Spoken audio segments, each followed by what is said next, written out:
textbook is the Astrology of the Old Testament or the Lost Word Regained. You can sit it here. No, sit it here. No.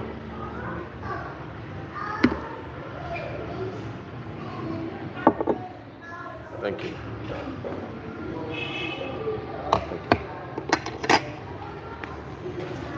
Thank you. This place has terrible service. It looks nice, but the service is horrible. What's the name of this place? Anyway, our textbook is the Astrology of the Old Testament, the Lost Word Regained, published in 1892, y'all. The author is called Anderson. So let's pick it up. I'm really kind of disgusted. The last several times I've come here. Actually, if I wasn't live streaming from here, I would not come here. I think I spend more money than the average customer spends when I come. But it may be that they don't want me here. I mean, you do run into that. Well, I guess whatever country you're at, I'm sure you've experienced that, but you can especially experience it when you travel throughout Southeast Asia. Some people are just trifling, ignorant, you know. Okay, y'all, so let's pick it back up. We left off on page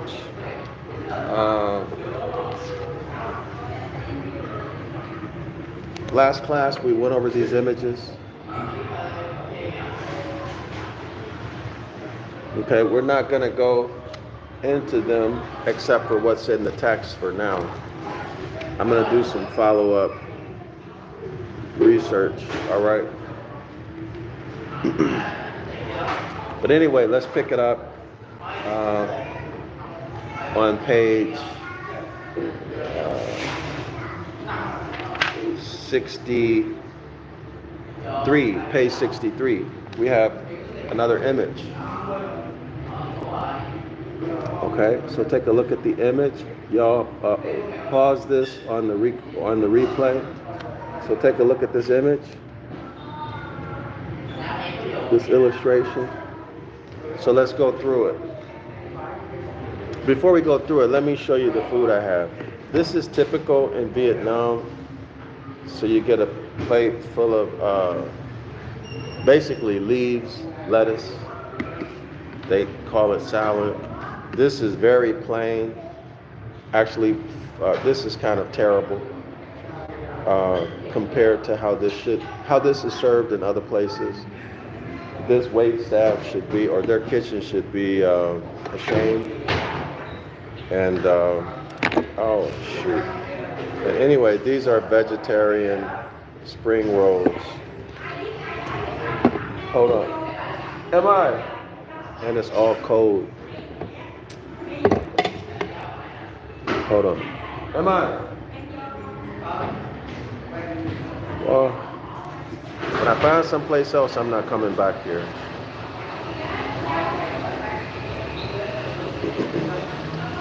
Probably gonna pretend like he doesn't understand what I'm saying to him. Let's see.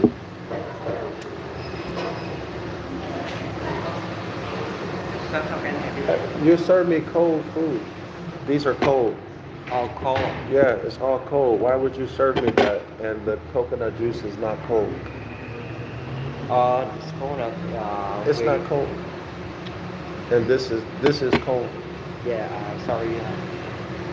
You know I don't want that. I'm not gonna eat this. I won't eat this. This is cold. You can take it back.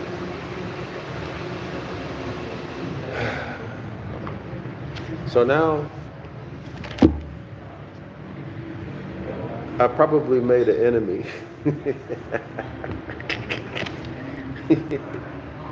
But you know, I'm not gonna let people treat me like that, especially when I have to pay for it. Anyway, So we're on page 64.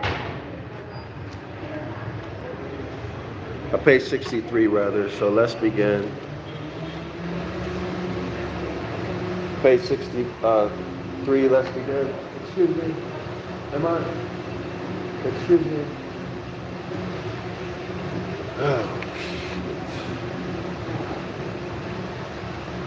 All right. As there are various Angel Rodriguez, our textbook is the Astrology. This is the main textbook for the course. The Astrology of the Old Testament, or the Lost Word Regained. The Lost Word is astrology. Okay, astrology is all up and down, all throughout the Old Testament. The New Testament is completely astrology, but it has been hidden. It's hidden. When you go into the original language, the Ancient Ibaryath in the Old Testament, the Book of the Law is plainly there if you know what to look for. If you understand the signs and the symbols, you clearly see astrology even in the English. So that's what this book is about. Now we have two supplementary textbooks. Their names are in the title of the video. You can go to the community post. I just posted links to the free PDFs of each of the three books, okay? Hold on, y'all. All right, so let's see.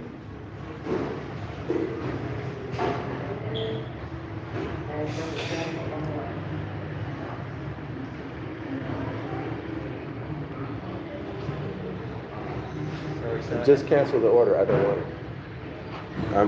I don't want it. Just give me black coffee with honey. I'll keep this, but just give me black coffee with honey. But all right. You don't want the food? I don't want the food. No. Okay.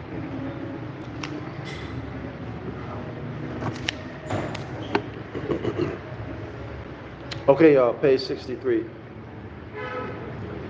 As there are various horoscopes. Now, Horus, that's the deity, Horus hyphen copes, Horus hyphen COPES, or horoscope. So the reason why I do that, scholars, is so that you can see that these words are presented to you with a different spelling and a slightly different pronunciation, but they're the same words. So when we see horoscope, it's actually horoscopes, okay? And this is not the only place where that's done. This trick, let's call it magic, is done throughout both testaments, okay? Throughout both testaments. So we need to be able to identify and recognize the literary tactics that they use to deceive you and to put you in mental bondage. That's the whole point of why I do that, okay? So I'm not doing it for fun. I want you to recognize it, all right? Once you recognize it, then you look for it and use it. I propose, says the author, to insert not only the modern circular, but also that of the planosphere, or tabernacle of Moses, the square or city of the New Jerusalem. So now here we're talking about the city of New Jerusalem being the horoscopes, Horus as in the Cometian deity, Kemet, Egypt, deity, New Jerusalem, tabernacle of Moses. What is this saying? The square, I mean, everybody's heard of the square, right? If you watch boxing, the circle square, or the squared circle rather. Masonry, the square. Moors especially know standing on your square, okay? And the Chaldeans. What's the connection? Without getting into all the details, but this is a great detail right here. The connection is that those who are called Jews, the religion, in ancient times, the house of Yasharallah, the bloodline nation, the Kemet, Commission people, all the same, Canaanites, all the same bloodline, autochthonous Moors, sprung from the soil. Autochthonous Moors sprung from the soil, same bloodline. And that's the point. Same bloodline, same history, but it's been presented in literature as being different nations and at odds with each other. Now y'all know, if you come from Morocco, North America, right? You know people in Chicago, right?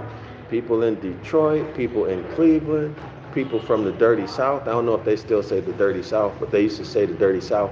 Last time I was domiciling in Morocco, North America. People have beefs. We have different dialects. We got different ways of dressing, different ways of communicating, right? Definitely different ways of dancing, but we're still the same people. Can y'all imagine 50 years, 100 years later, people saying that Chicagoans, Moors in Chicago, were a different nation than the Moors in Ohio?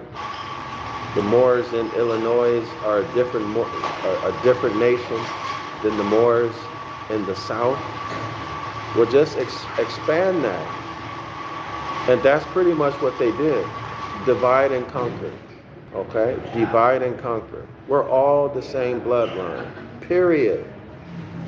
The difference, and the only difference, is the hybrid. Or the hybrids. All right, now let's continue. So now, y'all, we're talking about Horus, Horus, scopes, or horoscopes. We're talking about the city of New Jerusalem, which is a horoscope. Okay? And the Chaldeans, the author continues, next sentence reads, that of the double cube. We used to say the double nickels for 55th. Y'all, I think every urban area, every metropolitan area has a 55th, right? We used to call it the double nickels. Okay, that of the double cubes called Urim and Thummim. There you go, Hebrew Israelites. And the ephod, or apron, used by the high priest of Israel. Let's look at Israel. Thank you. Thank you very much. Israel. So IS is Isis, okay? It's short for Isis. SI. Isis. But there are a few different ways to spell it. We already went over that.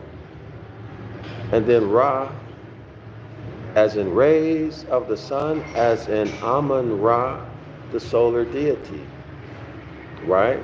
Born of a virgin mother and all of that stuff. Okay, and then El. So Isis, Ra, and El. Isis is Virgo, right? Is feminine. But then the moon, the crescent moon, right? I think that's the early phase moon. It'll come back to me, or I'll find it, y'all. It may be the first phase, but don't hold me to it. But the moon, Isis, is also the moon, which is feminine.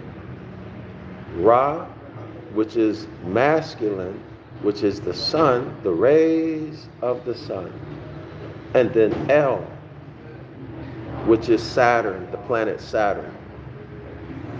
Plain and simple, okay? So Israel is actually Isis, Ra, and the Lord Saturn. Why is it Lord? Because the well, we can just say Saturn. I don't want to get into the story about Lord. We can go through that later. Okay? But everybody see that? So that takes us squarely back to Kemet, squarely back to Egypt. No matter how much some of you Hebrew Israelites will get angry because I'm saying that. Y'all deny it. A lot of people deny it. And that's okay if you deny it. But it doesn't change what it is. And anyone who is intellectually honest can see it. Right? Unless you fall for the okie doke, unless somebody explain it away, right? Sweet talk you into sweet talk you into not seeing it, right? And I know that's been done quite often. I remember there's this one popular Hebrew Israelite. I used to have a student in my class, and he was having a big problem with this topic and the Tetragrammaton, right? And he went and talked to this Hebrew Israelite teacher he's very popular on the internet. And he denied the whole Israel thing. And the student that I had believed him, accepted him, right? Accepted it, right? Why did he do it? Because he told him what he wanted to hear. Now, I don't know if that guy is a cultist or not. What did I just do? Did I just do what I think I did? Hold on, y'all. Hold on. Did I just do what I think I did? I sure did. Shoot. Am I? Well, hold on, y'all. Can you take this away, please? Thank you. I'm talking and I put my honey in my coconut juice. The honey is for my coffee. Yo, can you give me one more?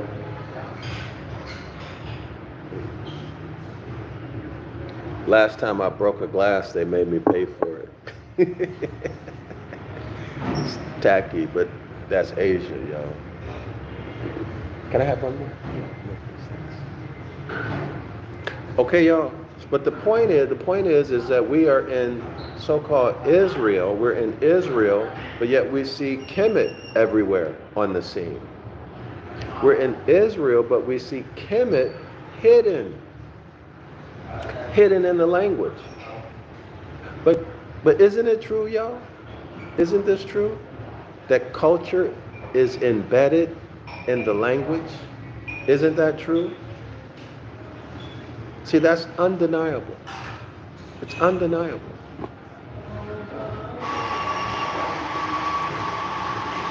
Now, when we say Isis, Ra, and El, does that mean it's worshiping a deity? Absolutely not. Absolutely not, because our ancestors were not worshiping external deities.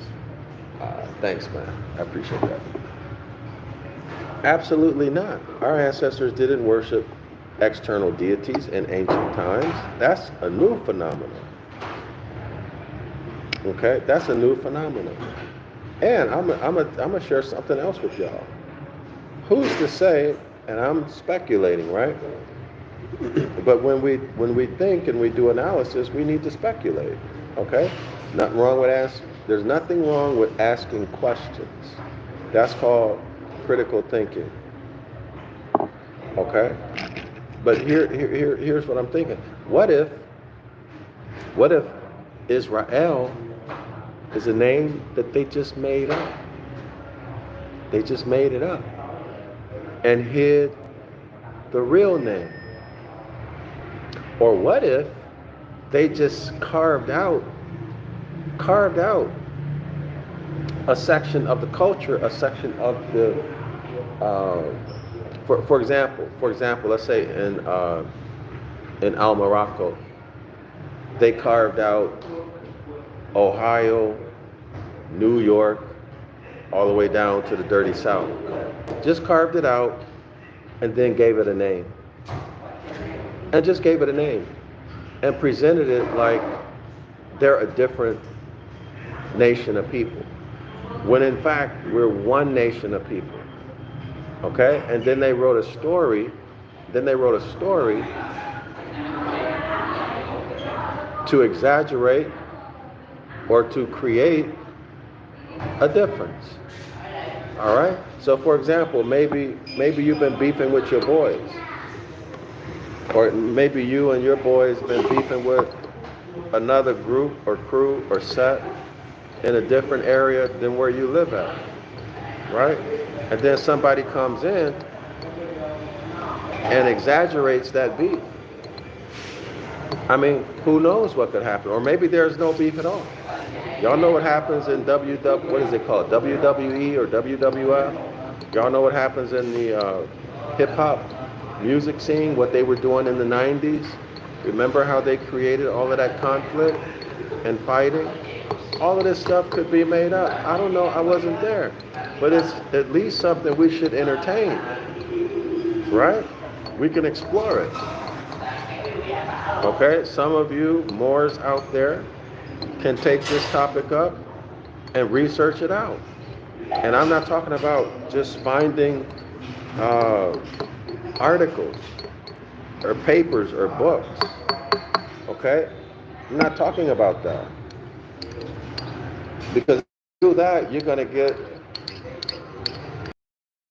what the gatekeepers want you to know.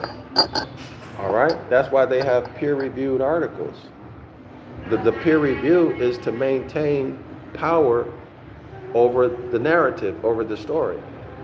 Okay, anything outside of what your peers have said, you're a clown, you're a fool, you're a heretic, you're an idiot, right? But maybe some of y'all can take this and work with it and think, critically think. Put two and two together, right? And then present your findings and your rationale, all right? Because what you can be absolutely certain of is that any document that can tell who you are, etc., that has value, any document that's very useful or just useful into you getting your birthright back has been edited. You can believe that, has been edited. Okay? So if you're relying only on peer-reviewed information, you're like a squirrel running on what do you call those wheels? Running and running, you're running, but you're going nowhere. You'll never get anywhere. That's why it's called peer review.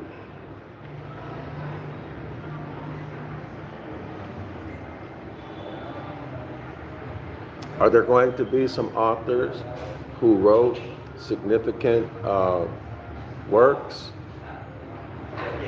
that are useful? Absolutely. Absolutely. But the scholarly community will speak down, will discredit them. Okay? But you have to think. That's the important part. Think your way through it. Doesn't matter what they wrote. Think your way through it and build your case, right? Through your analysis.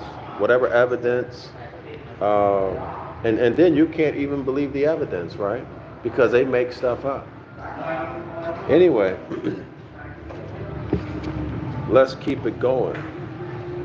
So Kemet is all throughout Israel hidden. That's where we at. All right. So the Urim and Thummim and the ephod and the apron used by the high priest of Israel who consulted the high priest of Israel did what? Consulted the oracle. Huh, wow. The high priest of Israel consulted the oracle, all right, was the 12 stones of the breastplate. Y'all hear that? The 12 stones. One stone representing each tribe.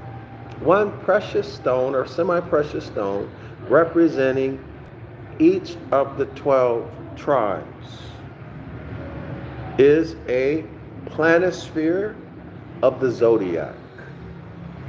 And the ephod and the apron corresponded to the square of the circle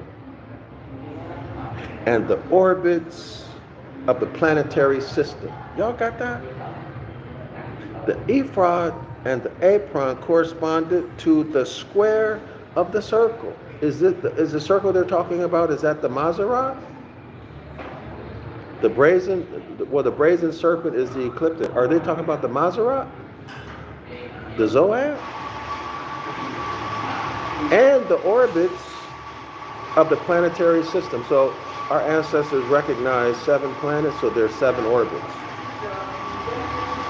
As I shall show a little further on.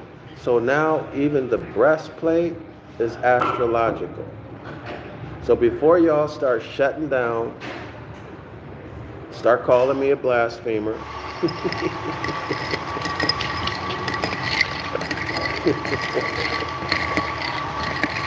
Those of you who are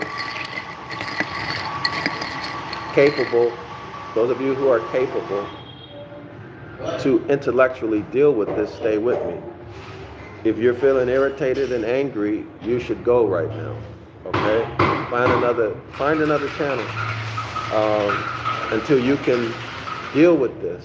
All right? There's no need for you to ruin your night or your day listening to this if you're not ready for it. Page 64. Well, let's go through it. I almost forgot. Here's the image.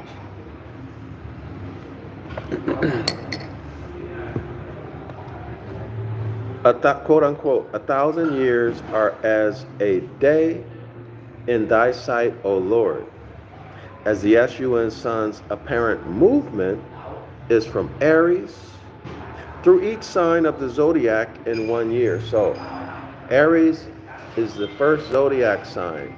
Right ascension, 0 degrees, right? We enter Aries. Aries represents the beginning of the new year, so it is the acceptable year of the Lord. Y'all should remember that. So as the Escheat sun's apparent movement, its right ascension, its ascension is springing northward, is from Aries. So Aries is number 1 through each sign of the zodiac in 1 year. So it goes from Aries, from the 1st all the way to the 12th, the zodiac sign, and then back to the 1st. Okay? Which begins a new acceptable year of the Lord.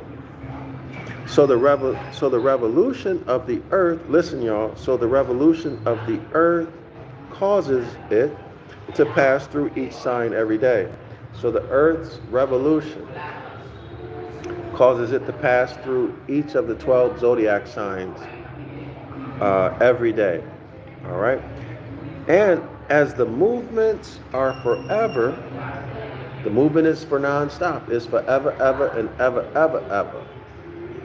1,000 years, yes. 1,000,000 years are as a day in the sight of the Lord. Y'all get that? Okay? Simple concept, right? It's forever and ever. It's eternal. So 1 day is like 1,000 years. Well, 1,000,000 years is like, 1,000 years is like 1 day. But so is 1,000,000 years like 1 day. Why? Because that process is forever.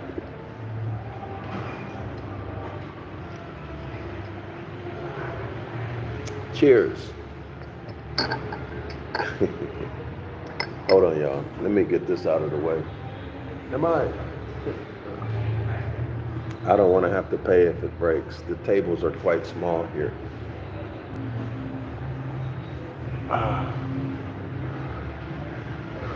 Am I? There you go, man. Thanks. All right. No more. No more. Yeah. Okay, y'all. So let's try to go through here. So now remember, we're talking about the breastplate of the priest, of the high priest in Israel, in Israel. The breastplate. Y'all, look at this. You see, it's a square, but look at it closely. It's a jewel. It's a jewel. I'm going to try to pull something like this up on the internet, okay? So if y'all notice, this is an upside down pyramid. This is an upside down pyramid. This is a right side up. This is a pyramid, right? This is a pyramid on its side. Triangles, right? Another pyramid, another pyramid. Y'all see these are pyramids, and what's in the center? A square. And then what do you see here in the center? You see a circle, right? You see the Christian cross, the solstitial lines, the vertical line, the equinoctial line, the horizontal line, that's the Christian cross, and then you see the top, right? You see the top, or the tau. This is the X is the top, the Phoenician Canaanite top, okay, or the ancient Ibaryath, okay. Y'all know it as Hebrew or biblical Hebrew. Everybody see that right in the center. Now, if you look at the top, you will see Cancer. Y'all see Cancer? And the color of Cancer is, the stone is bright green or light green. So the precious stone here is bright green or light green. Here, this looks like Gemini to me. The color is pink. The precious stone is pink. Leo looks like it's bright, fiery red or vermilion. Leo, the zodiac sign Leo. Okay, these colors are the colors of the precious stones. Virgo, dark blue.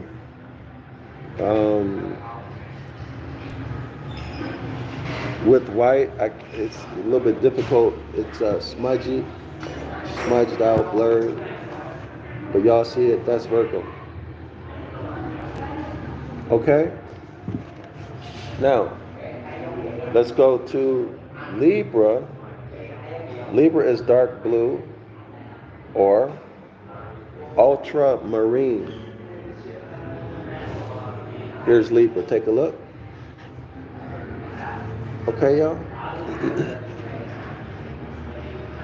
Now, this looks like Scorpio, I think this says crimson lake or blood color. Scorpio, crimson lake or blood color.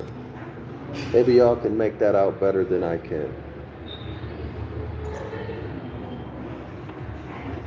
Below that, we see Sagittarius, yellow tinged with red. Yellow tinged with red. Let's continue. So now we're at the winter solstice. We're at Capricorn. It's dark earth color or dark brown. Capricorn. Everybody see that? Y'all see the circle square? The circle square? The Mazzaroth in here, y'all see it? Here we are at Capricorn. Next should be Aquarius. Yep, Aquarius. Aquarius. Streaked light blue with white. Streaked light blue with white. And this should be Pisces. Pisces is glistening white. Pisces glistening white. Y'all see it? Glistening white. This should be Aries. Aries is red and white. Aries is red and white. Okay, scholars? Now let's continue. So let's observe. Let's see what we can find in the square now. All right. So we see here from Aries. This is the circle, the circled square. Okay, y'all. This is the Maserat, the Zoad. All right. That's the unbroken circle. Okay. So at the top of the square it says breastplate of high priest. Color of the, hold on.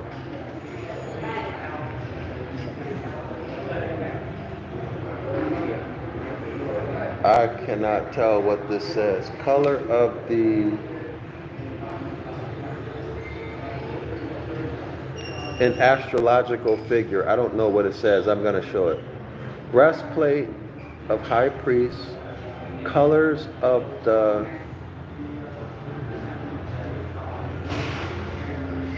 I don't know what that says, but I'll continue. An astrological figure, a Masonic lodge. Sanctum, sanctorium, the city of New Jerusalem, the color of signs, colors of precious stones. Okay, so y'all read that yourself. Take a look at it.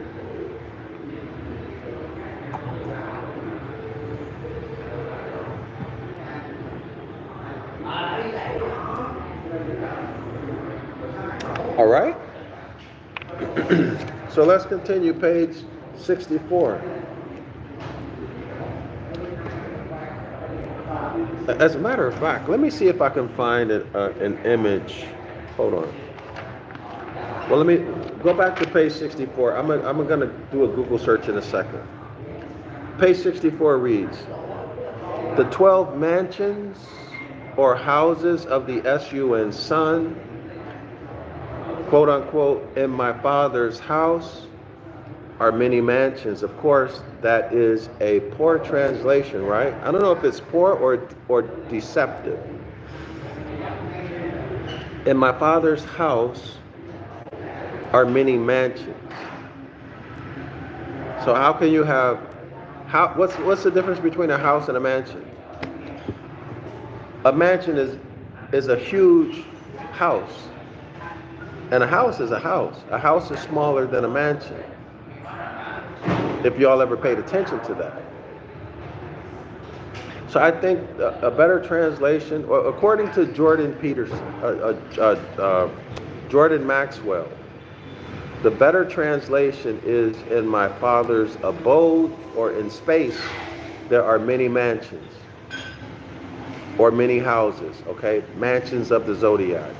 In other words, here's a mansion and the sun comes into this mansion.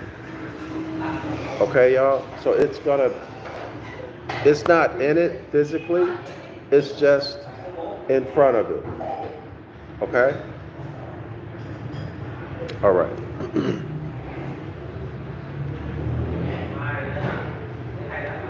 So the 12 mansions or houses of the sun, that's the zodiac signs, are depicted in illustration on page 63, after the manner of cutting precious stones. How about that? The zodiac sign, the zodiac, the Maserat, is depicted,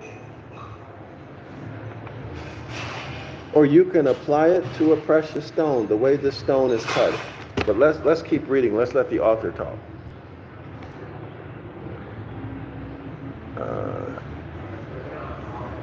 The solitaire represents the sun on the cross or between the cherubs, y'all. So here it's between the cherubim.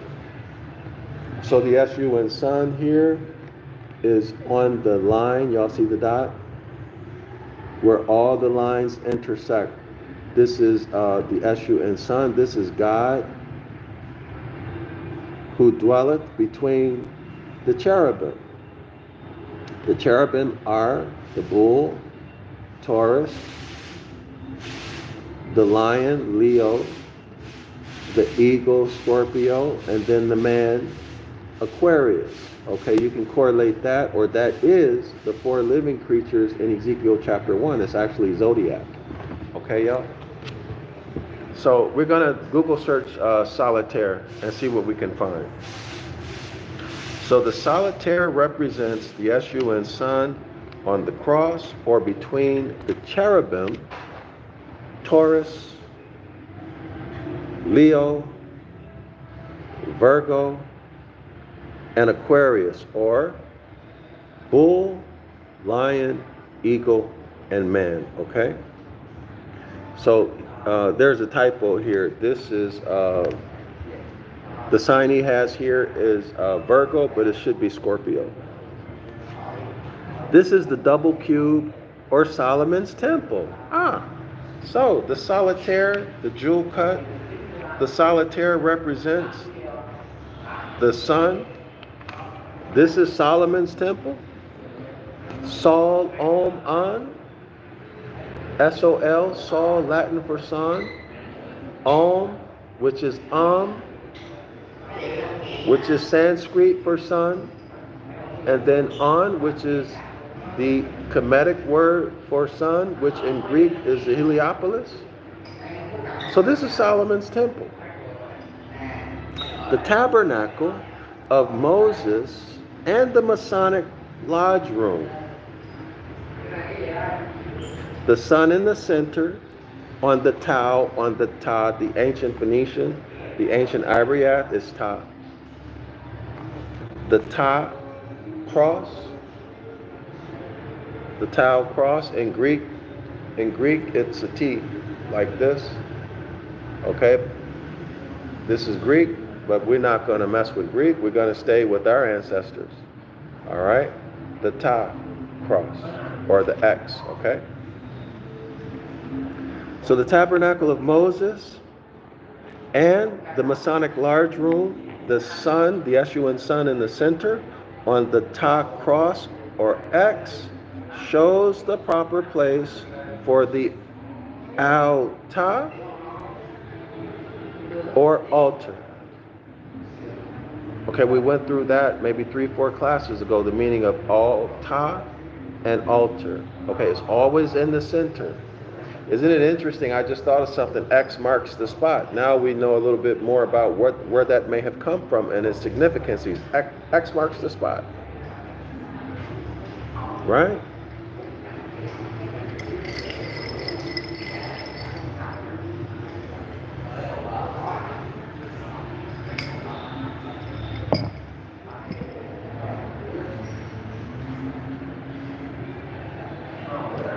Let's see if we can find solitaire and the breastplate.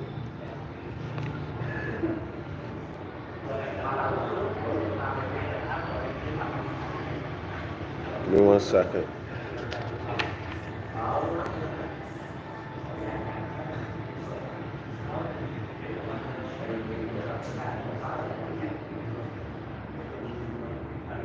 Hold on, y'all. I'll be very surprised if they have this. I will be shocked. If I find an image of this, I will be shocked. Hold on, y'all.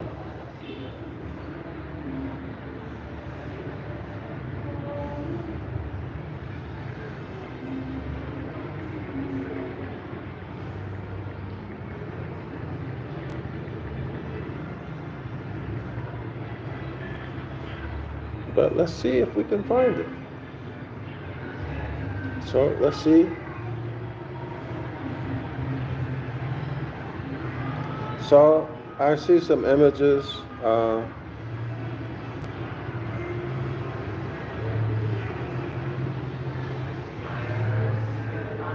3, 6, 9, 12. Hold on. So I'm looking at some breastplates, but I want to see the solitaire.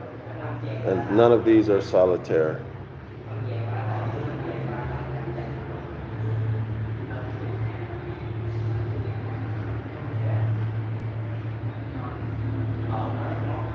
Well, he's going to take us through he's going to take us through these scholars, but this is not the solitaire jewel. But let me put this in here so we can have it. Hopefully this is accurate, but we're going to go through it in more detail. Okay? Hopefully this picture, these stones are correct. If not, we'll catch it. In 1 second. We'll definitely catch it.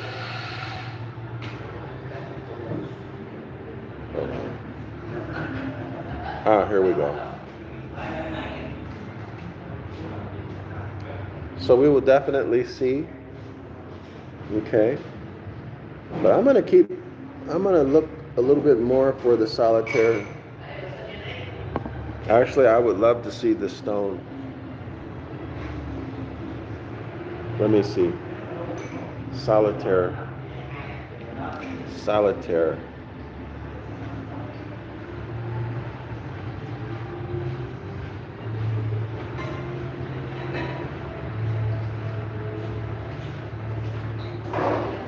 Let's see. Come on. So I'm looking for just a precious stone with this cut.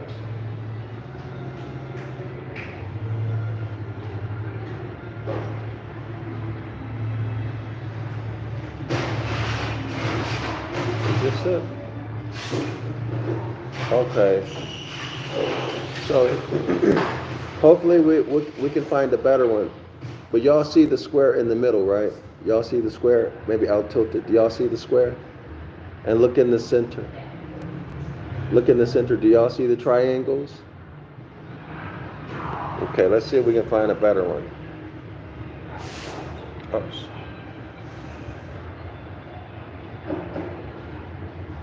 One moment.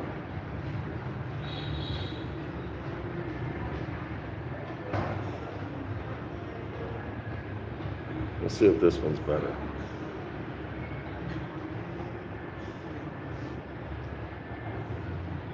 Hold on. So take a look. Do y'all see the square? The square in the center, and the circle in the center, and the triangles. Do y'all see it? Hold on. Let me tilt it. Let me get the square right. Yeah, I can see the square when I have it facing me. Can y'all see that square? And then the triangles, and see where, right in the center? In the center, here's the square. Y'all see that? And then the triangles at the edges. All right. But anyway, let's continue.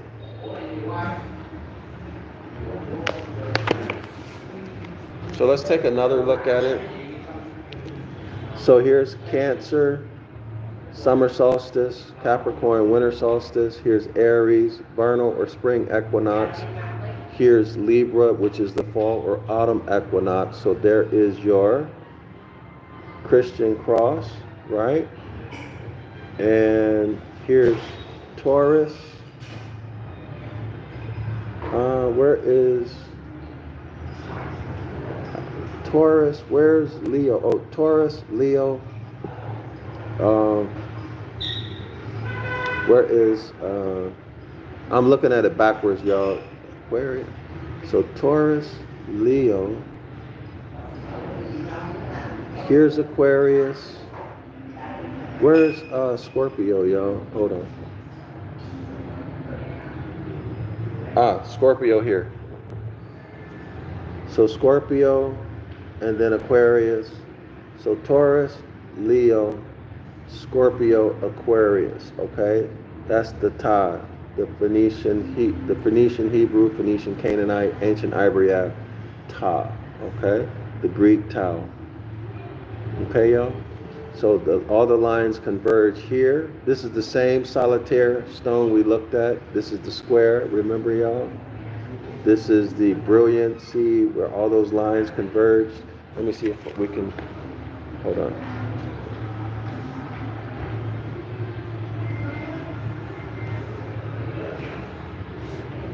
Hold on. Come on, man. What is this?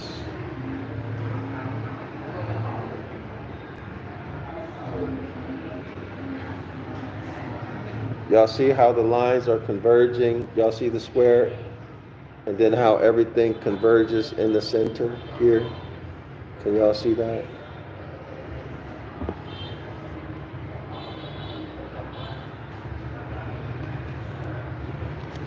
Y'all see the lines projecting outward from the center?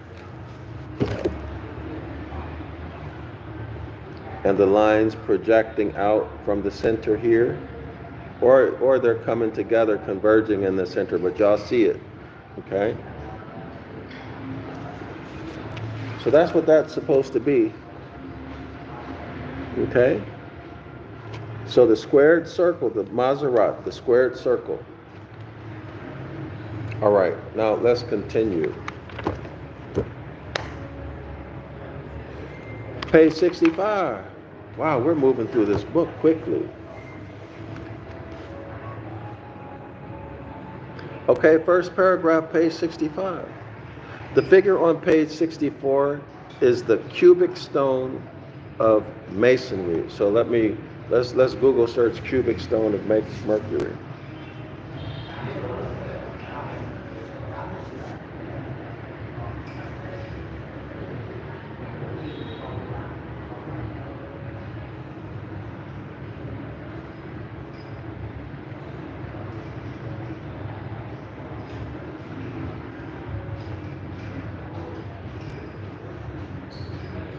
Ah, okay.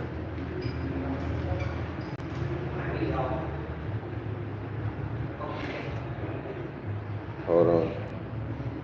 Here we are. Something like that. Y'all see the square? See the square?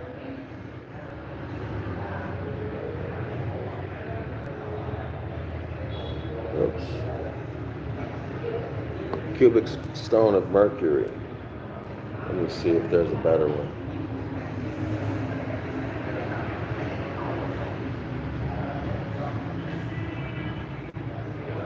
This is a cubic zirconia. But the cubic stone, I think it's cube because you see the square in the center, right?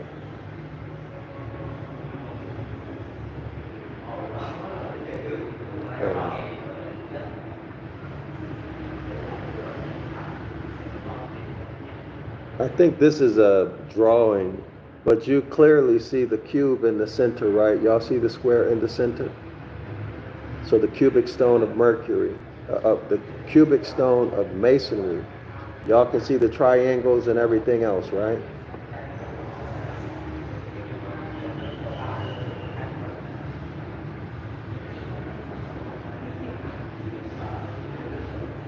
In one moment.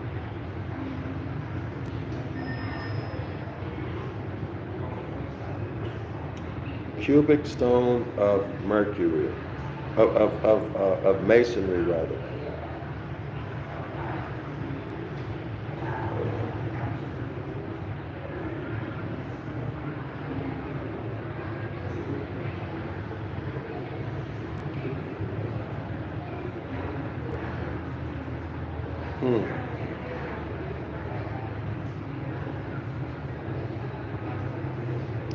Okay, all right. Well, look what I stumbled across.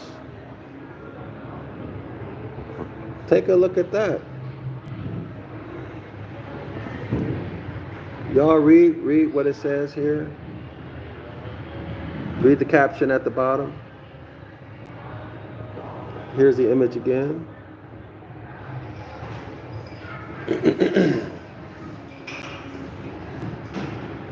It says David Allet House, the cubic stone of Freemasonry.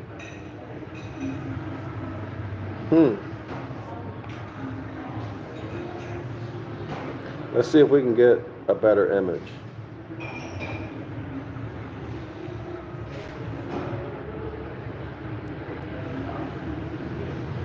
Oh, this is much better, much more clear.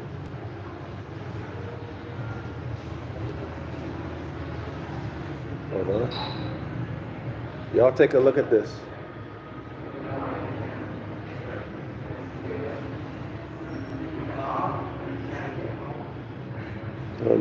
Let me let you see the center. Look in the center.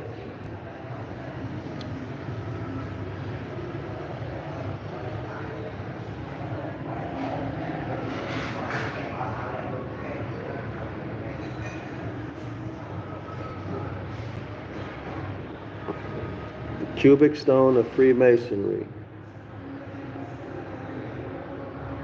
Y'all see that?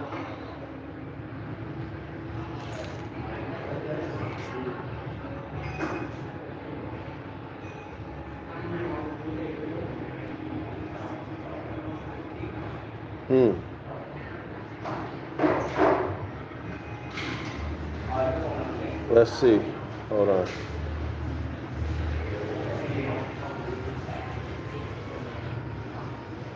It says the cubic stone appears as the Masonic stone of foundation in the rituals of both Royal Ark and the Rose Cruce.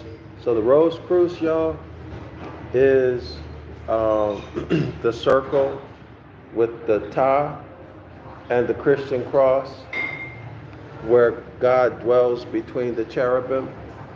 Okay, so that's the Rosy Cross, Rosicrucians. Okay, so these are secret societies where their members are aware of astrotheology. Okay, I'm getting that from the Devil's Pulpit. Now it continues. In other words, they're the upper levels, upper degrees of Freemasonry.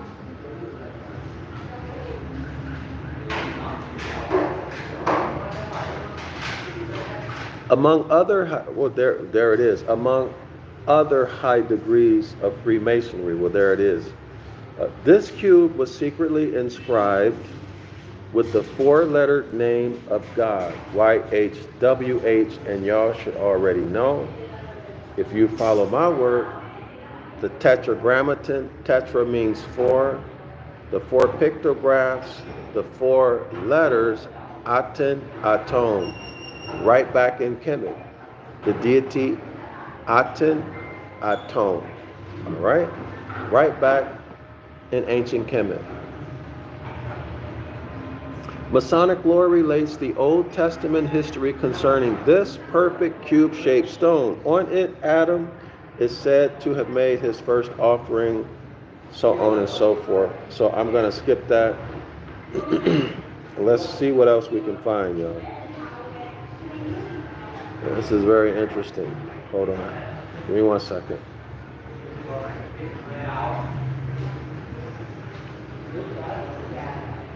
One second. Symbols of Freemasonry for sale. Hold on, y'all. I'm looking for a better image.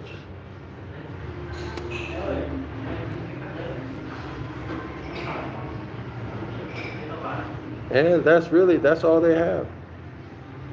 That's it.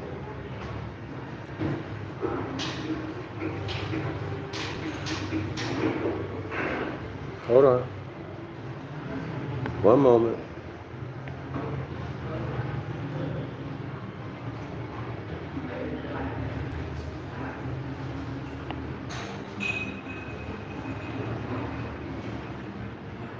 Okay, so I don't see anything else. That's all there is on that. Okay, y'all, so let's keep it going. Let's make it do what it do. I don't know about y'all, but I enjoyed this stuff so much.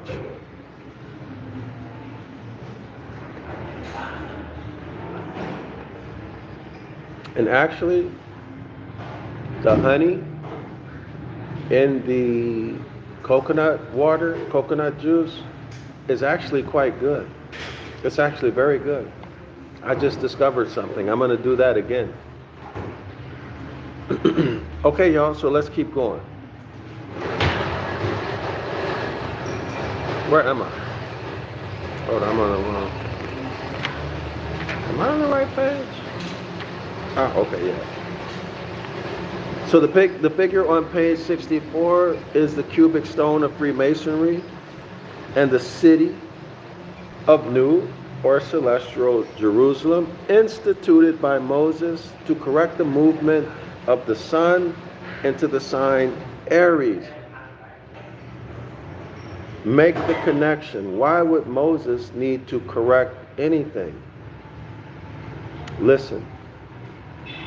The figure on page 64 is the cubic stone of masonry and the city of the new or celestial Jerusalem. So wait a minute, you mean to tell me that New Jerusalem is not a physical, real city? Okay, it is a celestial Jerusalem, instituted by Moses. Well, why did Moses institute this new or celestial Jerusalem? Why? This new or celestial Jerusalem that is represented as a cubic stone, why did he do it? Well, here's why. Here's why. To correct the movement of the Escheat sun into Aries. How would Moses know how to correct it? Well, the text says Moses was learned in all of the knowledge of Egypt. Moses was learned in all of the knowledge of Kemet. And according to Dr. Ben, students would go,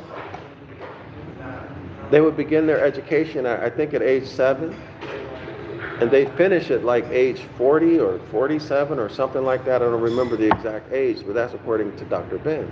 So you have 40 years of education, and you study all of the sciences: medicine, law, architecture, mathematics, the 7 liberal arts, everything. So you didn't have one PhD, you had multiple PhDs. All right?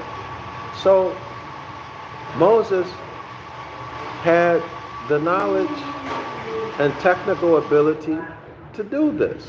He was learning all of the ways of the Kemites, our ancestors. So Moses did this, came up with this cubic stone to correct the movement of the Escheat sun into the sign of Aries. Remember, Aries, when Moses was taking the children of Israel out of Kemet, out of Egypt, the zodiacal age of Taurus was ending, and the new zodiacal age of Aries was beginning. So he was transitioning the people out of Aries and the worship of Baal, Baali, all of that, the bull, Apis the bull, the golden calf, remember? It was time to give that stuff up. That's what they had been doing in Egypt or in Kemet. Y'all remember the story? I'm trying to orient you in space and time. Okay? So, what are we dealing with here? What are we dealing with? Either Taurus was on its way out, so you go outside at 5:30 a.m. in the morning, look toward the east. Now you must be either at 0 degrees at the equator or no higher than 23.5 degrees north, no lower than 23.5 degrees south. In other words, you must be between the Tropic of Capricorn and Cancer on the first day of spring at 5:30 in the morning. Look over to the east. Remember, because we're dealing with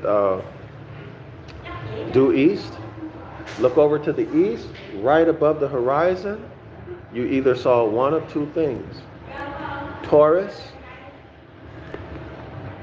above the horizon, and Aries creeping up. Okay, and Aries creeping up. Or what you saw was only Aries. at the horizon. Taurus was already gone. The age of Taurus was over. And then Moses comes down out of the mountain and he sees Aaron, his brother,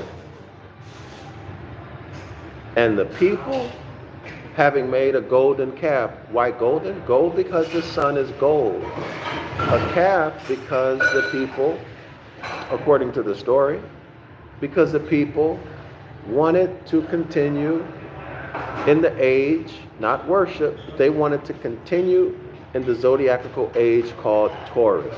They didn't want to leave it. That's the symbology of that story. That's the meaning or the astrological solution to that story. They didn't want to leave the age of Taurus. Okay? Moses got mad. What happened? He dropped the tablets. He dropped the law and became the first lawbreaker.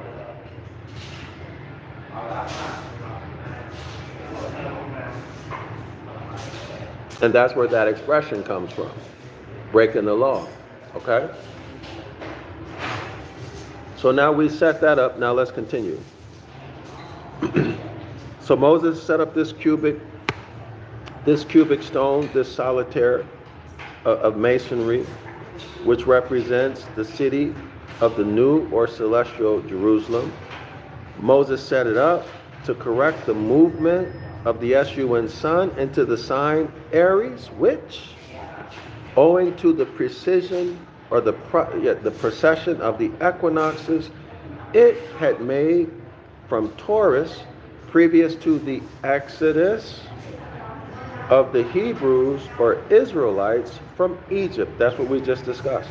But as the superstitions of the lower classes of Egypt, but as the superstitions or the lower classes of Kemet were strongly adhered to by the Jews at that time, to correct the astronomical year, y'all hear that?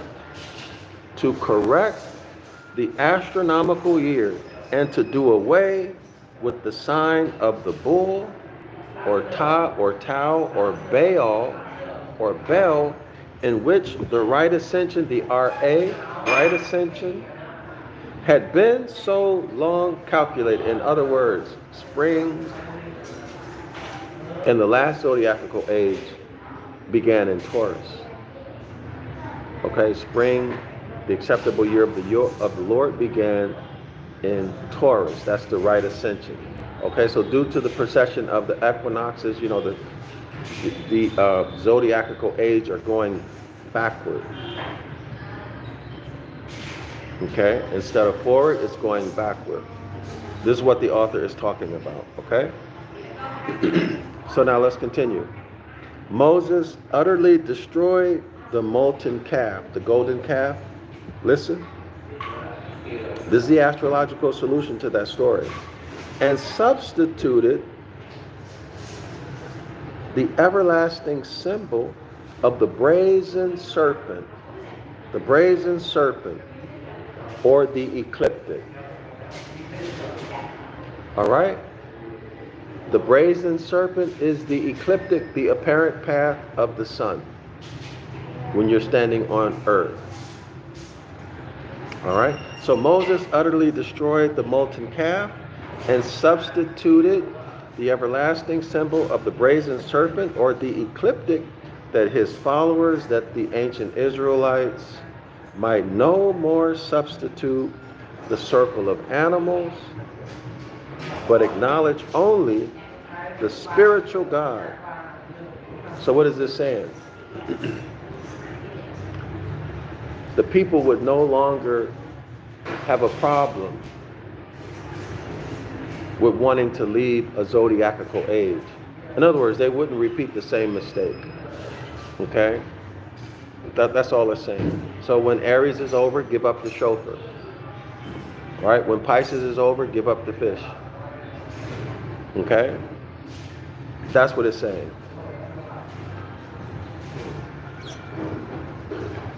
So instead of holding on to a bull or to a ram's horn or to a ram or to a fish, Moses said, hey, look, I'm going to replace the zodiacal signs and get everybody to focus their attention on the ecliptic.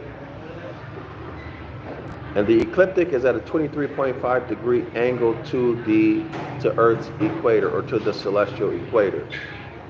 Some sources I've seen it less than 23.5. Okay? So that's all this is saying. So the brazen serpent is simply the ecliptic. Okay? That's all it is.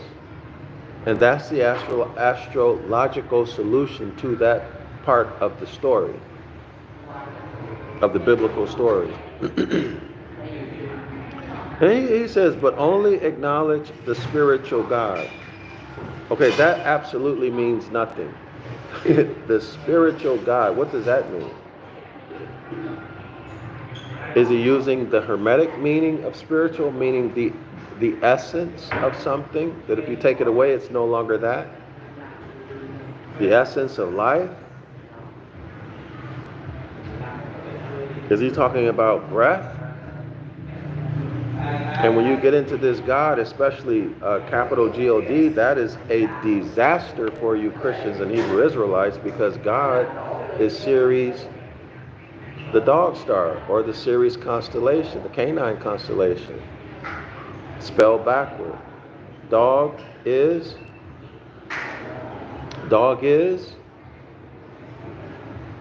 Anubis. Takes you right back to Kemet. And the beings from, according to the Kemetian story, the Egyptian story, the beings from Sirius came and made a contract or a covenant with the ancient Kemites, who are our ancestors, made a contract with them, and they kept that contract in an ark, called it the Ark of the Contract. So this gets very difficult for you Christians and Hebrew Israelites.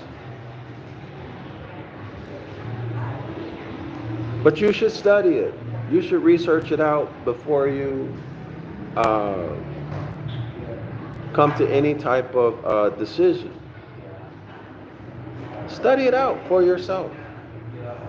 Right? Educate yourself. If you don't know anything about this, educate yourself about it before you condemn it, but especially before you give it full faith and credit.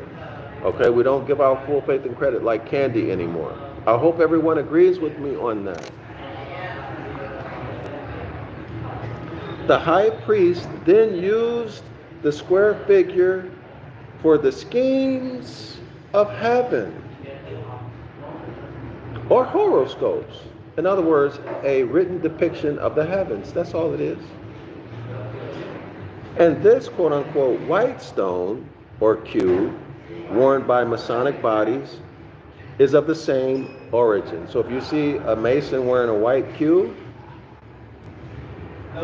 it is a representation of the heavens, a scheme of the heavens, or horoscope, okay? This white stone, or this white cube, all right, worn by Masonic bodies, is of the same origin and represents the universe, with the Almighty Architect in the center. So the Almighty Architect in the center, they're referencing the S-U-N Son, who's in the center forever, in the center between what? Between the cherubim. Okay, so the Almighty Architect, according to Freemasonry, is in the center as the S-O-U-L thereof. Of course, the soul, S-O-U-L, is a remix from S-O-L, which in Latin is the S-U-N Son. Okay, so they threw a U between the O and the L, called it a soul, monetized it by putting the fear in you, by telling you that you have a soul that's going to go to heaven or hell. If you do everything that the black priesthood, dark priesthood says, you go to heaven, which means you need to give up your birthright and accept being a slave, a bondman or a bondwoman. You need to accept being a debtor. Period. And you need to accept being ignorant and dumb and knowing nothing but Christ crucified. All right? Being under the jurisdiction of the Holy See, Maritime Admiralty Christian Canon Policy. Period. Period. You need to accept that. Okay? Voluntarily or involuntarily, knowingly or unknowingly. Period.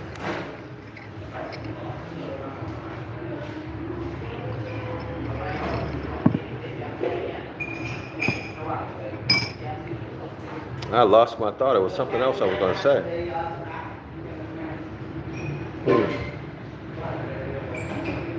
Anyway,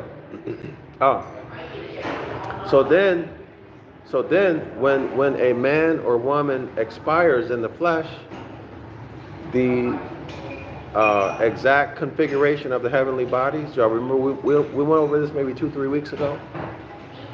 The exact configuration of the heavenly bodies, once that exact configuration comes around again, this person who expired in the flesh comes back. Regenerated, resurrected, whatever you want to call it, comes back. So that this space they called purgatory. And the Catholic Church had the nerve to monetize that. Made you give up your land, your gold, your silver, your money. Made you fight wars to get yourself out of potential purgatory or to get your loved one out of purgatory. Monetized it. And then lied and created a place they call hell where you go and burn. And now you got to pay to get out of that. Monetize that. Why? Because it's a commercial system. Religion, all of the religions are commercial. All right? And you are the perpetual consumer. Period. This is Christianity especially, y'all.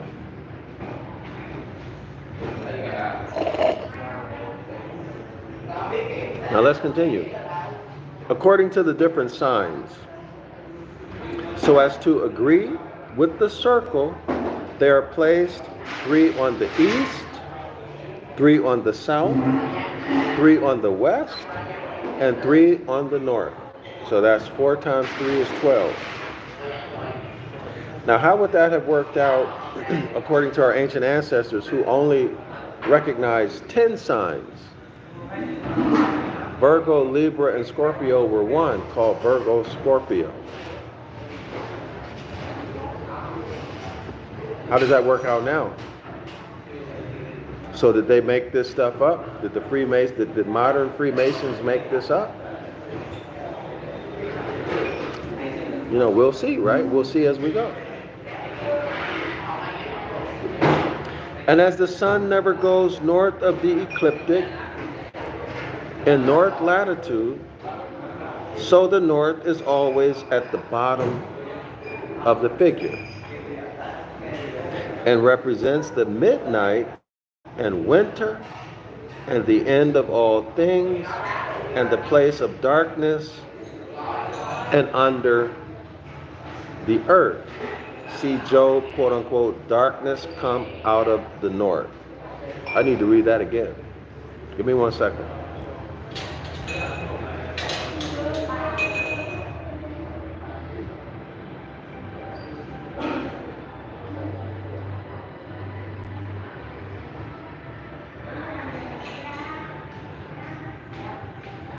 Okay. All right, I understand. So of course the sun never goes off of the ecliptic. It never goes north of the ecliptic. So north is always at the bottom of the figure. All right, I understand that. And represents midnight and winter. Okay, and the end of all things. Okay, so winter is dominated by night. The nights are longer than the days. And winter is the death of the year, particularly the winter solstice, the death of the year, right? And then December 25th, Christ is born again, or a new Christ, a new son is born. See, Job, quote unquote, darkness cometh out of the north. In Genesis chapter XLIX, is that Genesis chapter 69, y'all?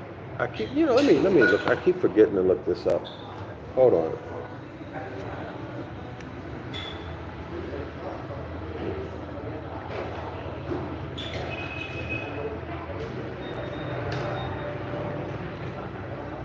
Sometimes when you don't look at things for a long time, you just forget.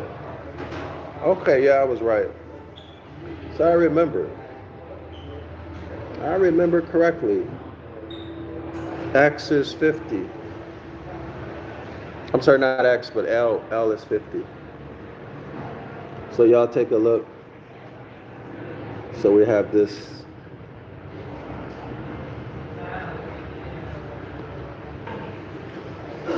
All right, I haven't looked at this stuff in a long time.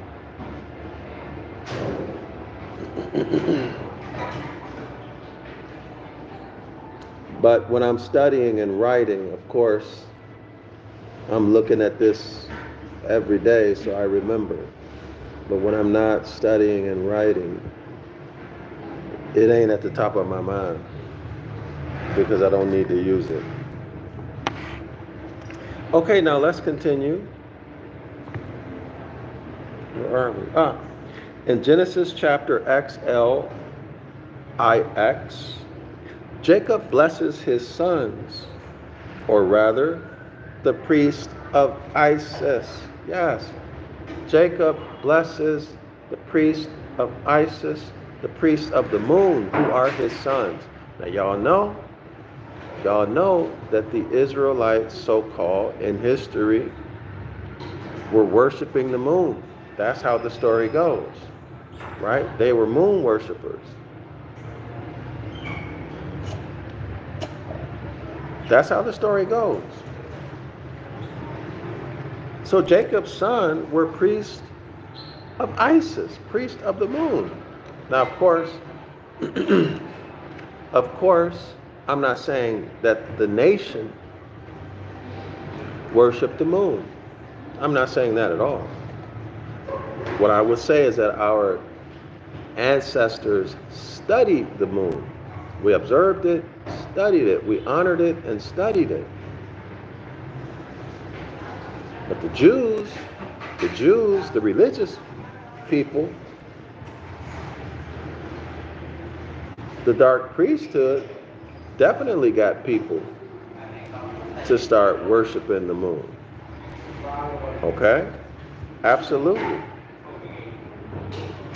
And describe the 12 signs of the Zodiac. So Joseph blessed his sons and described the 12 signs of the Zodiac. For the Bible should not be taken literally, but allegorically and esoterically. You'll find that even in the New Testament. Genesis XLIX, verse 3 and 4, quote unquote. I like this part, y'all. I probably, I should stop the video and do this separately in a whole new video, but I'm not. Genesis XLIX, verse 3 and 4, quote unquote. Reuben, thou art firstborn, my might, and the beginning of my strength.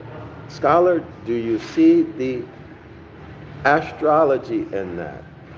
Do you see the astrology in that, scholar? Firstborn is an astrological key word. What? Aries, right? Aries.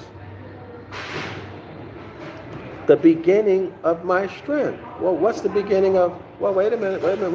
Maybe not Aries, because the beginning of my strength, the sun, remember the sun is being humiliated, it is falling. My God, why have you forsaken me? The days are getting longer, the nights are getting longer than the days, and there's nothing the SUN sun can do to stop it. The sun is powerless, the sun is humiliated. Jesus gets slapped and spit upon by the Romans. Y'all see it? So is this talking about Aquarius? Is this talking about when hold on, y'all.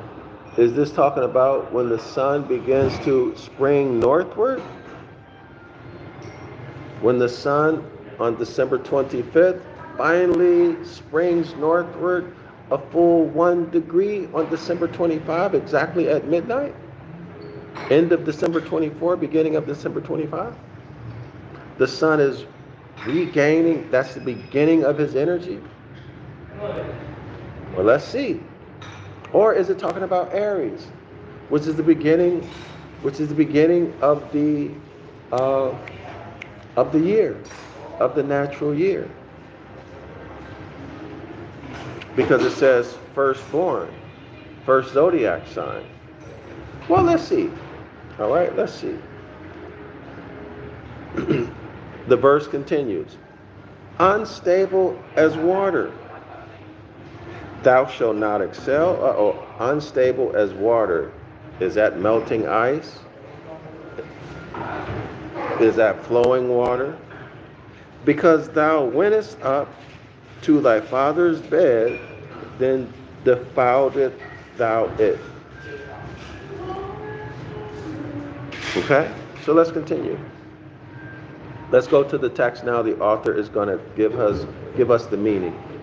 This alludes, Genesis XL, IX, verse 3 and 4, which is actually Genesis chapter 69. Is it 60? Verse 3 and 4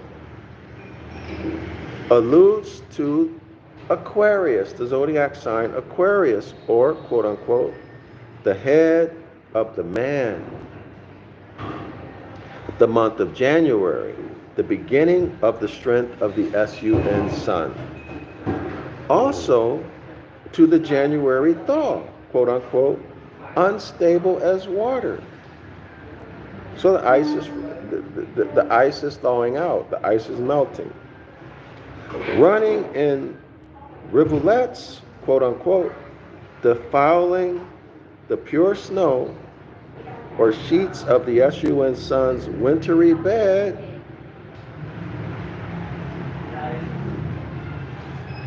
or repose of the Father. Y'all see that? Everybody see that? Because thou went up to thy father's bed, then defiled thou it.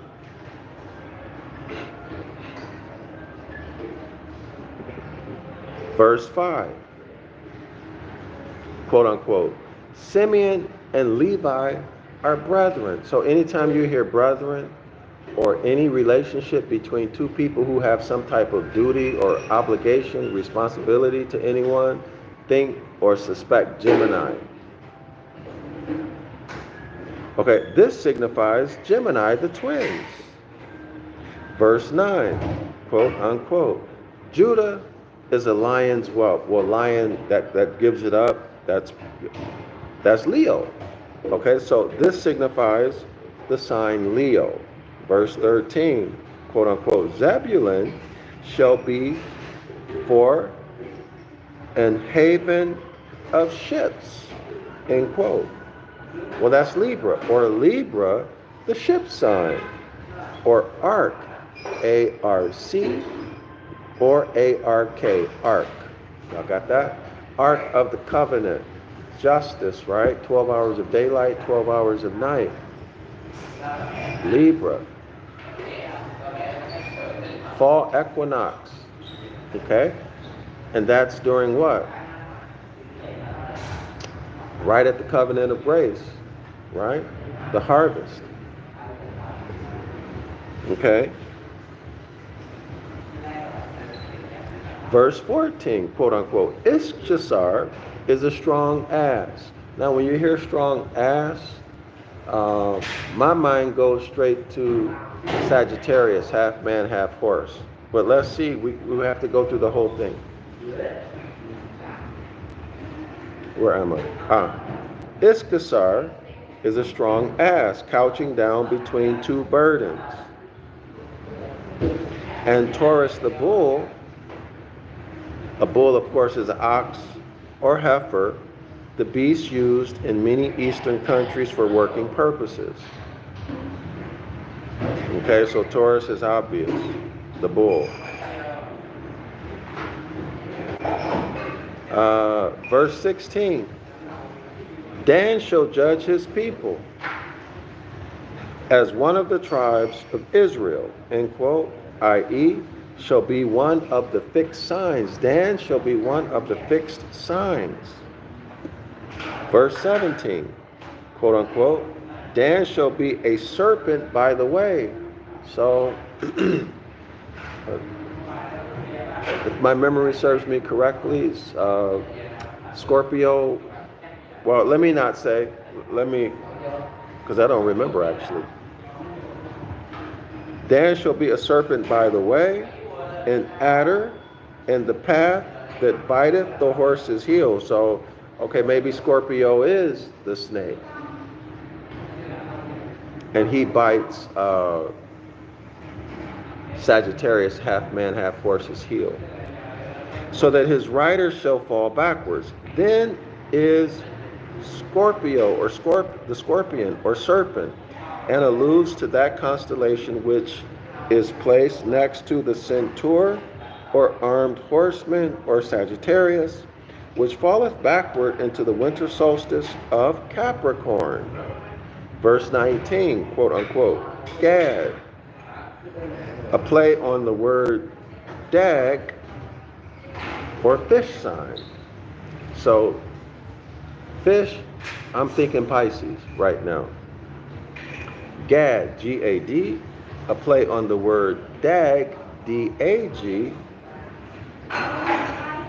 So y'all see, that's an anagram. G-A-D spelled backward. G-A-D spelled backward is D-A-G, which is a fish sign. So if you're not up on game, you'd never see that. So what's the game? Well, Hollywood, the magic wand, the pen, the magic pen, Jeremiah chapter 8, verse 8. All right? Jeremiah chapter 8, verse 8. All of this stuff they hid from you. See, a lie is also by omission. You can hide it, you cannot say anything about it, but if the person who, fraud.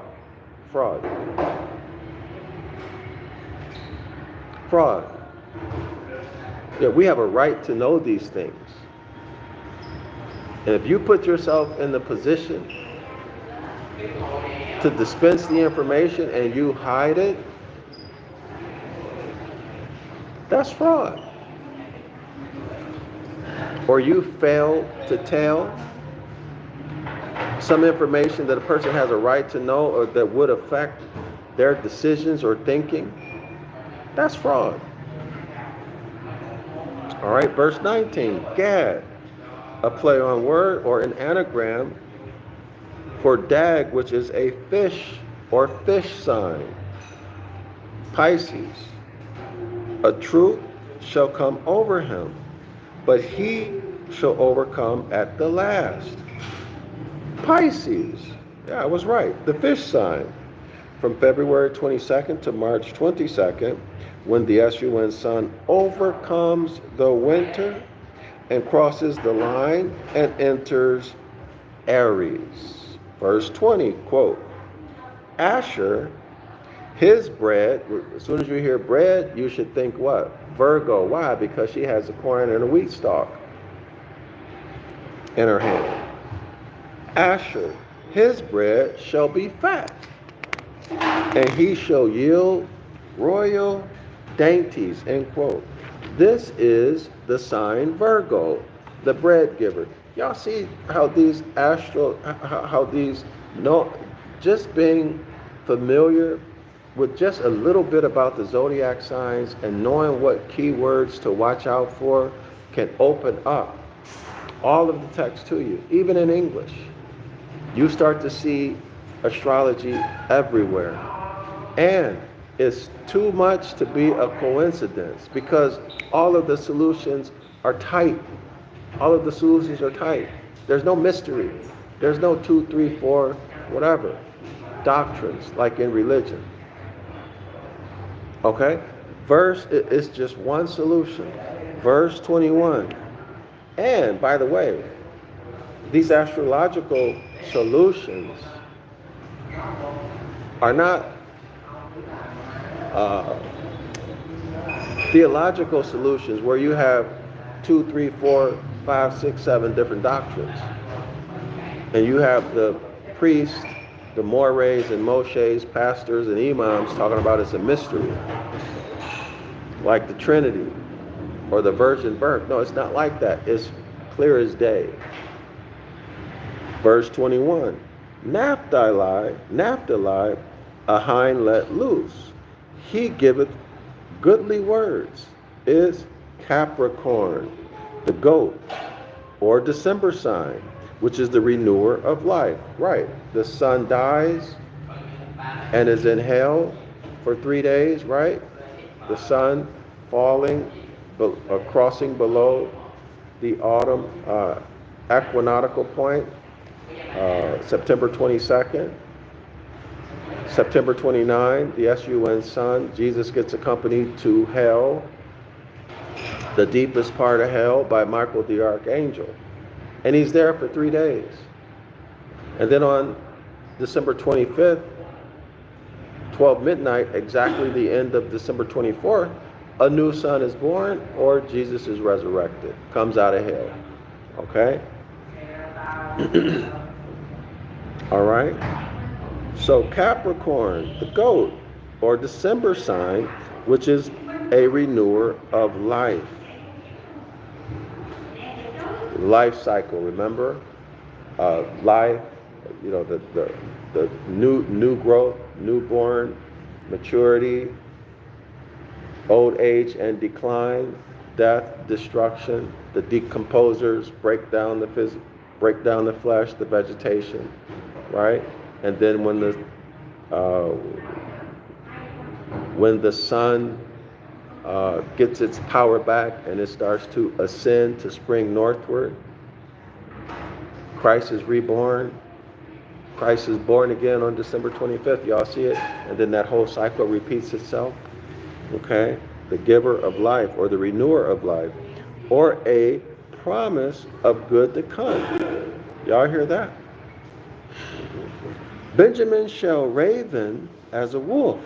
In the morning he shall devour the prey, and at night he shall divide the spoil. The sign Aries in March, which merging into April, the warm days devour or melt the snows or prey of the sun. So the snow is the prey of the sun. That's a solution to that. And he divides the spoil, being the vernal equinox, okay? The vernal equinox, 12 days of 12 hours a day, 12 hours of night. Spring equinox, or division between spring and winter. Okay, y'all? All right? Joseph, who remains in Egypt, who remains in Kemet, and has nothing to do with the Israelites, gives his 2 sons the junction to go with them. And Ephraim and Manasseh have a portion divided between them, viz. the double sign Cancer. And we learn from the Zodiac and the Gospel that these are actually breasts. The sign for Cancer, Okay? So the double sign of Cancer, 6 and 9, turned on their side. Breast. Okay? So in order, on placing the signs, we find, listen y'all, we find Aries, Benjamin, or youngest, or at last, or last born son. Let me say that again. So in order, on placing the signs, we find Aries, Benjamin, or youngest, or last born son, or sun, or the Escheat and sun in Aries. Taurus, Issachar, Gemini, Levi and Simeon, Cancer, Ephraim and Manasseh, Leo, Judah, Virgo, Asher, Libra, Zebulun, Scorpio, Dan, Sagittarius, Joseph, Capricorn, Naphtali, Aquarius, Reuben, Pisces, Gad.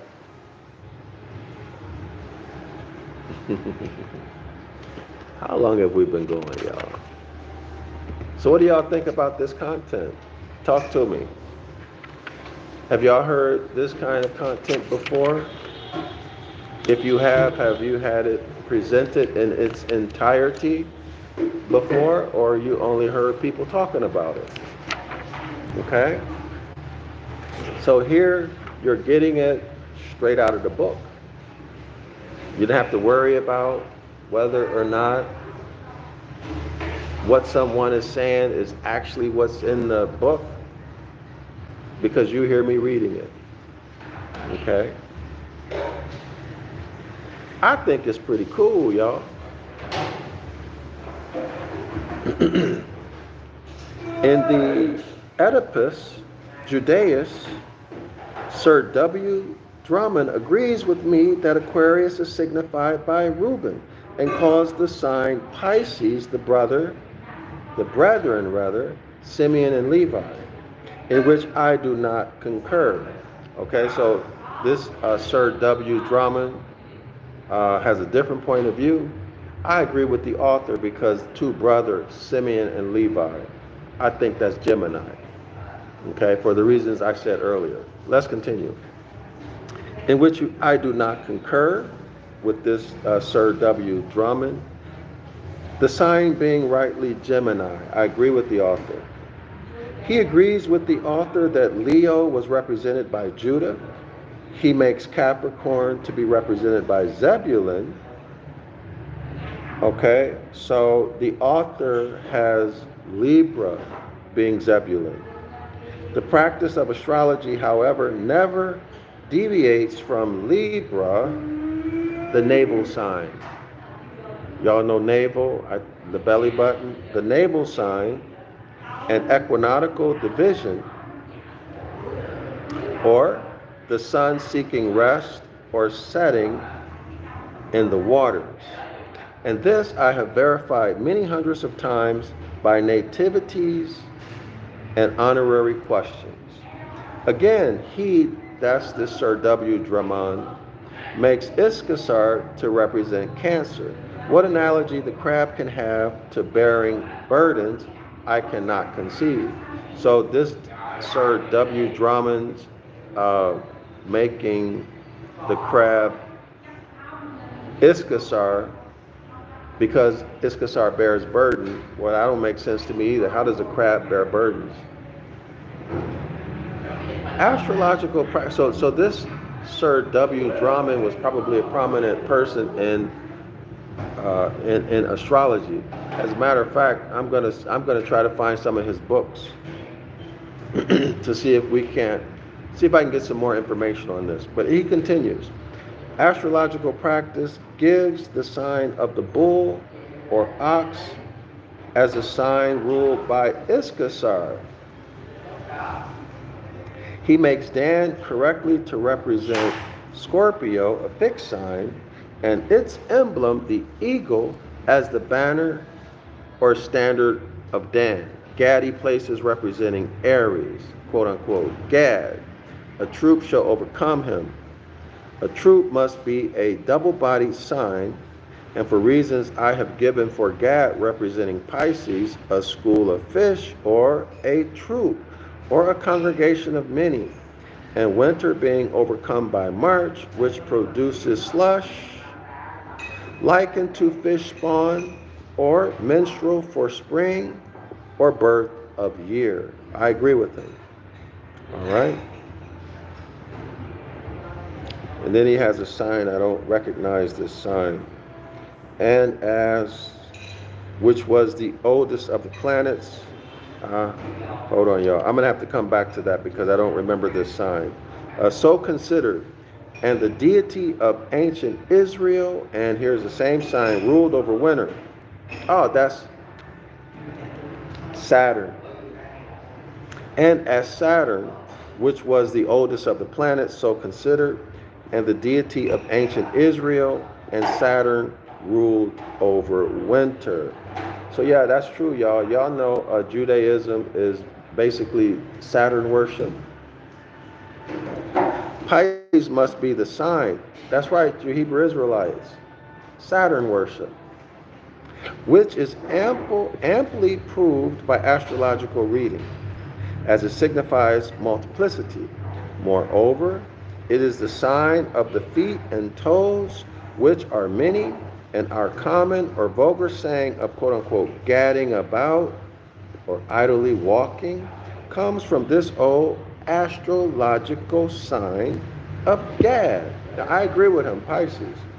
He also says in a note that, quote-unquote, at the period when the text was written, Aries occupied the place now held by Pisces. Okay, now I understand his rationale now.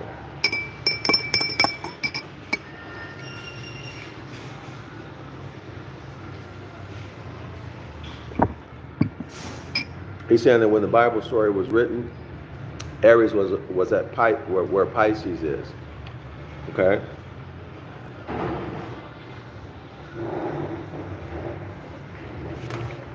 How much time? Okay.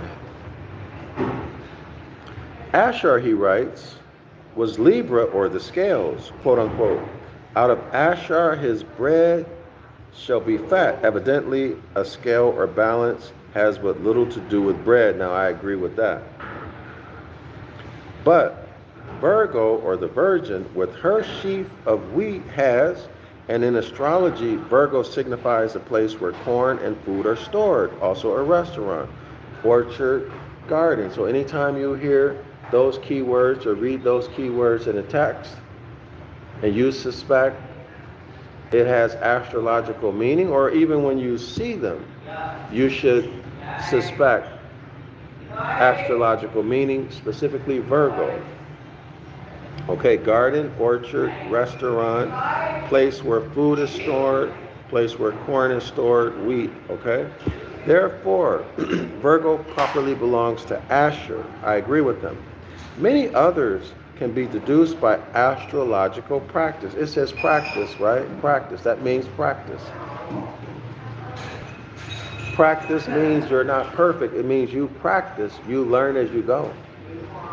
Which, when we come to the practical part of astrology, we will be sufficiently explained.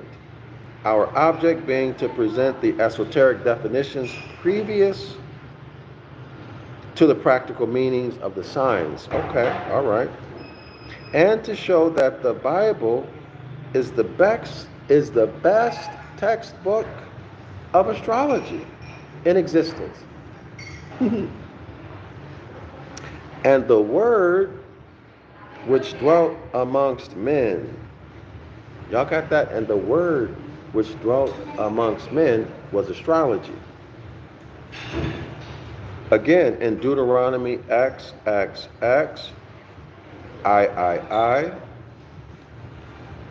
Hold on, y'all.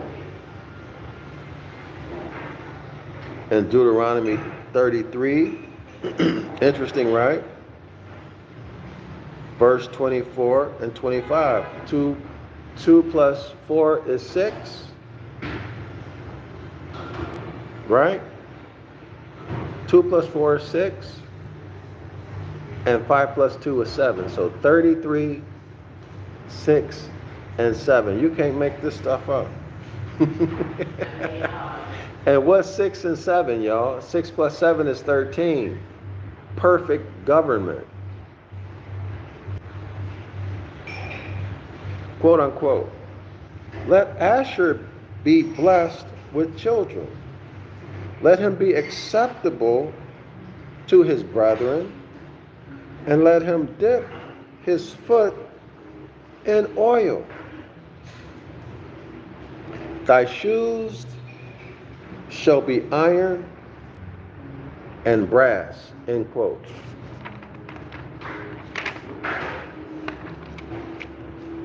Page 69, plainly alluding to the constellation Virgo, the celestial version, blessed with children, or the earth bringing forth its fruit. Isn't it interesting that this is on page 69? You can't make this stuff up. Page 69, and they're talking about Virgo, the celestial version, and her blessed children.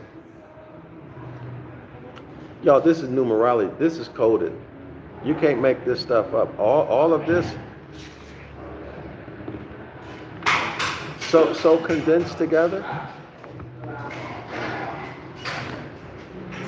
Okay?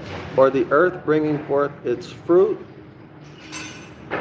and to Virgo, or the virgin whose feet touch the scales or balance, or Libra, which scales were made either of iron or brass. So the scales were made of either iron or brass. Quote unquote, dip his foot in oil alludes to the oiling, glistening surface of the sea or water at sundown. When the 30 degrees of Virgo, that's the last day of Virgo, right? Leaving Virgo, going into Libra, i.e. the feet meet Libra or Zebulun, the heaven for ships, right? We're on the sea. Or the due west point and the equinox. All right, autumn equinox due west, spring equinox due east. Naphtali he renders, that's the same Sir W. Demon, renders Naphtali as Virgo. Naphtali is rendered as, quote unquote, a hind let loose. He giveth goodly words. And Sir W. Drummond says, quote unquote, a tree was the standard of Naphtali. Herein my teachings and my studies differ widely. Naphtali is an earthly sign, as the tree signifies. Well, I agree with that.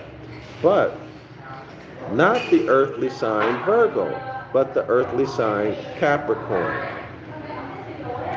The capering goat, or quote unquote, hind let loose. Now, I also agree with that. Capricorn signifies trees, a wilderness, woods, dark places, sepulchres, right, death, etc. A place where cattle and goats feed. Y'all remember the place between a goat and an ass? Goat and an ass, Capricorn and Sagittarius. Okay, remember I showed the picture? It has double meaning. Okay.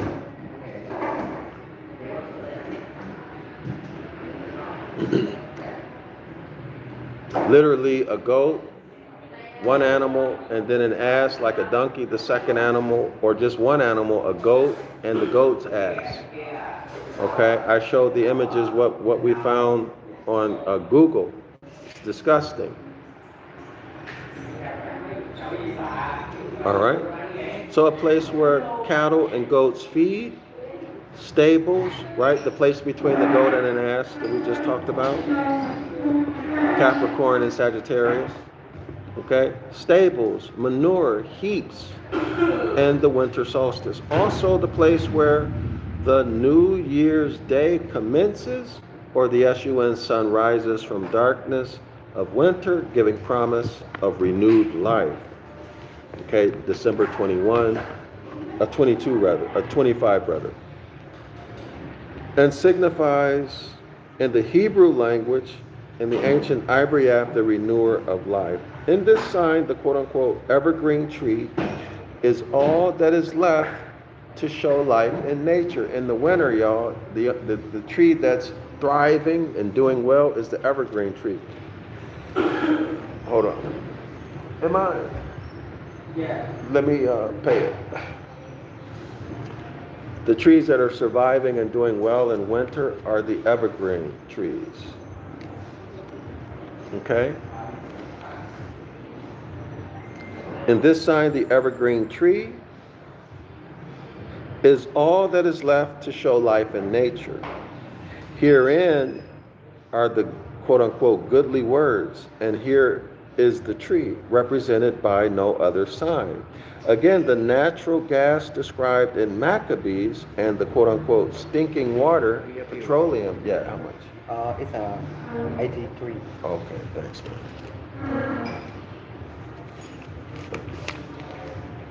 Yeah. So the stinking water is the petroleum found in the holes in the ground where the gas was extinguished, were named by Elisha, quote unquote, naphtha, for cleansing. Now, as petroleum is only found in districts where rock salt or the spirit of earthly things is found, it plainly shows it was the sign Capricorn. Okay. For Capricorn also means under the earth, rocks, and boulders, and mineral, and dark, and discolored things. And the spirit is Petri, or Petric, or salt, or salt. Oh, okay, thank you. Or salt Petri. And so it is under the earth only we find naphtali or naphtha. All right, y'all? So we're going to pick it up on page 70. So let's wrap it up.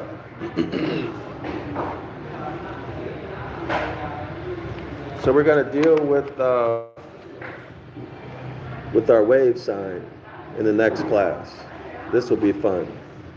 So y'all see here the spring or vernal equinox. Hold on. Oh, oh yeah. So spring, vernal. So imagine this is just one circle. So vernal equinox, spring equinox. So this is going full circle. So Aries to Aries. So that's why you see Aries over here. Okay, y'all? And then, so here, you see Aries, spring or vernal equinox, Libra, which is the fall or autumn equinox. Then you see at the top Cancer, and then at the bottom Capricorn. Okay, so that's how that's read. Okay? Does it look like a snake, y'all?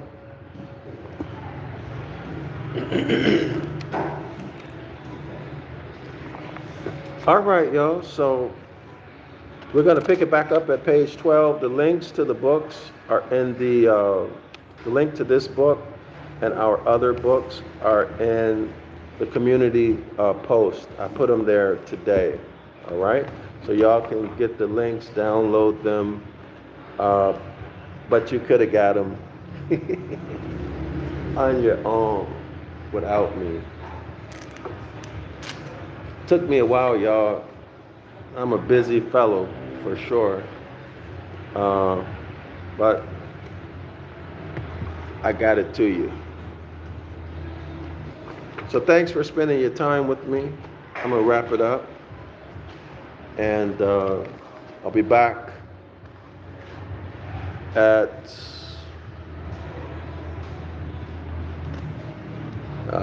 in about, let me see, what time is it? I'll be back in about 7-8 hours. All right, we'll pick it up in about 7 or 8 hours. Thanks y'all for supporting my work, for spending your time with me during this live stream. If y'all want to send finance in, To support my work, my PayPal is in the description area of the video. Y'all could also do it on my Patreon. Patreon, I don't remember. It's in my links are in the description area of the video. Y'all go ahead, buy my books. Make sure you buy my books so you can learn the ancient Ibaryath. It'll be a lot easier and more fulfilling, more meaningful to go through these classes if you have that knowledge. The books are in the description area of the video. Buy them on Amazon because I'm locked out of my website right now. So I cannot send orders. So you have to buy them on Amazon or somewhere else, all right? Hopefully I can get that done, get back in soon. But also subscribe to 101 Ancient Ibaryath, the course. And then y'all come to my 506 The Curses course.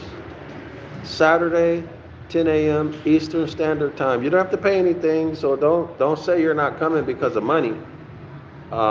If you decide to enroll, then there's a small tuition that you need to pay. And it's small. And for what you get, it's nothing compared to what you get. Anyway, Islam to all the Moors. Assalamu alaikum. I, self, law, am master.